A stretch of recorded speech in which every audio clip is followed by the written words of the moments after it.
Hey everyone, this is Kevin the Entrepreneur, and this is going to be a slightly different video today. It's going to be quick, it's going to be handheld, and it's going to be intimate on the couch with the beautiful sunny day, which I realize the sun is in the exact spot where you can't actually enjoy the backyard. So anyway, sorry about that. So in a video that's going to go up later today, yes, you're going to get two videos today. Don't you feel lucky? I promised that tomorrow's video would be non-political, and then I remembered that I'd already promised to comment on the Facebook Trump ban ruling from the third-party board, the oversight board, and I realized that I didn't want to break a promise, so I figured I would just give you two videos today, but I also didn't want to, get into the whole setup to do that, because today's actually a very busy day, believe it or not. So anyway, let's get into the first thing first. Did Trump get unbanned from Twitter? And the oversight board decided no, the ban would not be lifted. However, there are 5 key takeaways that should be addressed. So the first one is that Donald Trump was never actually banned from Facebook, but he's still not back.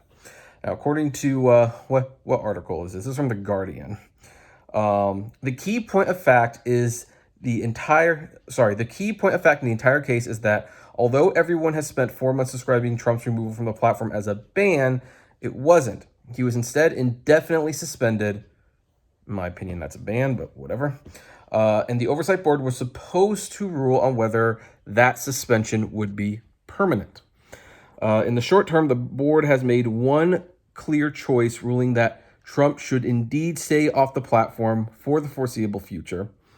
But in the long term, the board says that indefinite suspension needs to be resolved into a ban or lifted entirely, and it isn't the body that's supposed to do it. So basically, it's up to Facebook whether this remains a ban and becomes permanent or whether it gets lifted at some point. Then the second key takeaway, Facebook's rules matter. The oversight board was presented with a binary choice. Should it uphold the suspension of Trump from Facebook, or should it overturn it and force the social network to reinstate the former president to its platform? It picked a third option, refused to make the choice. Rather than accepting or rejecting the suspension, the oversight board referred the decision back to Facebook. Its rationale is well argued. Facebook doesn't have anything in its rulebook about indefinite suspensions. And so it clearly has not applied its rules to Trump at all. That's actually a little terrifying when you stop thinking about it. There's no rules to actually apply, but they're making a decision anyway. That is definitely a matter that could definitely be challenged in court if they so chose to. So the board has told Facebook it needs to make the decision again, but properly, which I believe this was done improperly. I made that very clear yesterday. If Trump has broken Facebook's rules, which from my perspective he has not, then Facebook needs to declare which rules he has broken and apply the penalties that are written into its guidelines. That may be a ban, it may be a temporary suspension, or it may simply be deletion of the offending posts, but it cannot make up special rules for Donald Trump. Totally agree with that, by the way. Now, here's a good takeaway that I think is being overlooked greatly in this whole suspension thing. But boy, it's been a while since I've held up the phone. You forget how heavy the phone can be. Also, this is the first time I've really done it with an iPhone. So the board wants Facebook to know who's in charge. The oversight board was created to take the responsibility for controversial decisions out of Facebook's hands. This is true. The company went to admirable lengths to create an independent body, but may now be regretting doing so. This isn't the first time the board has asserted its independence. Twice now it has ruled on cases which Facebook attempted to render moot. In the first, the company restored a post from a woman with breast cancer after her case was taken up by the board. In the second, it restored a post alleging hate speech against Sikhs, S-I-K-H-S, I'm sorry if I'm pronouncing that incorrectly, after it was taken up by the board. In both cases, the board's response was firm. Facebook cannot prevent the board from criticizing it simply by guessing what its answer would be and preemptively doing it anyway. This time, the board has taken a similar posture of independence in the opposite direction. Facebook it says in its ruling, cannot demand that the board make decisions against its will. It can refer to the board, but if the board decides that the company needs to do more, it will simply refuse to act.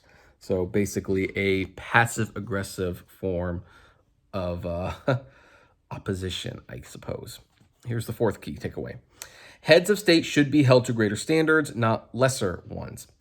Quote, heads of state and other high officials of government can have a greater power to cause harm than other people, the board says.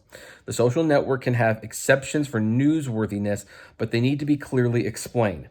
And while powerful political players can be given special treatment when it comes to moderation, ensuring that only specialized staff who are familiar with the linguistic and political context makes calls on their posts, ultimately they must follow the same rules as everyone else, which that seems to be a little bit in contradiction of point number 2, that because Trump was, suspended. Well, yeah, suspended, I guess is the right word, under rules that were not actually clearly defined, and in some cases weren't even written down. So that might be a bit of a problem, might be a little contradictory. I'm going to let the board and Facebook deal with that one. Fifth takeaway. This is what's going to make the Trumpsters out there happy. Mark Zuckerberg is going to have a bad week. The entire point of the Oversight Board was to insulate Facebook from the consequences of its power, and the entire point of that was to insulate Mark Zuckerberg from the consequences of his power. By creating the board, Zuckerberg ensured that the most controversial calls would be out of his hands, allowing him to wield sole control over the most important communications network in the world without taking sides on questions of what should be on that network. Now, for a second time, Zuckerberg will find himself chairing a meeting to decide whether or not to ban Trump from Facebook. For a second time, half of America will never forget his decision, whichever choice he makes.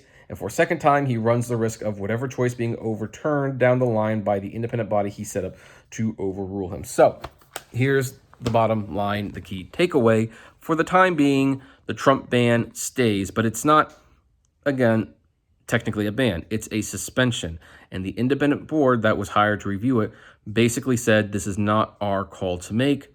They pointed out that rules were not followed, and basically it's up to Facebook, and Mark Zuckerberg, regardless what choice he makes, is going to have a bad week. If he decides to keep Trump off Facebook and makes it a permanent ban, then the problem with that is on what authority does he do that, especially if there were no actual policy violations that were applied when suspending Trump. Or he could say, you know what, the board's right, we didn't actually think this through.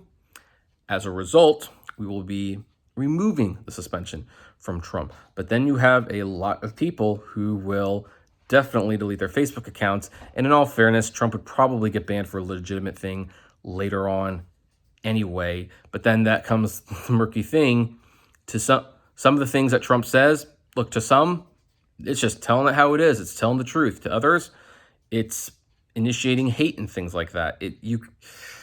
One of the problems with, hate speech is that it's really not clearly defined. And if the things being said make you uncomfortable, some would claim that's hate speech, where other people would say, no, hate speech is literally saying something hateful towards people. It's all kind of a matter of perspective. So anyway, my personal opinion about all this is that Trump's ban, or suspension, I should say, should be lifted under the findings that no actual policy violations were noted in the suspension. Therefore, I think it is an illegitimate suspension. Basically, I say let him back on and let him hang himself with his own words, because he probably will. But the Oversight Board basically has passed the buck back to Facebook, and now Facebook will suffer the consequences of a decision they now have to make. But anyway, that's where we're going to end this one. There will be another video later on that will also be political in nature, but tomorrow we should be back to our regularly scheduled programming. In the meantime, I'd like to know what you think about all this. Comment below, like, favorite, share, subscribe, and as always, flame responsibly. Have a good one.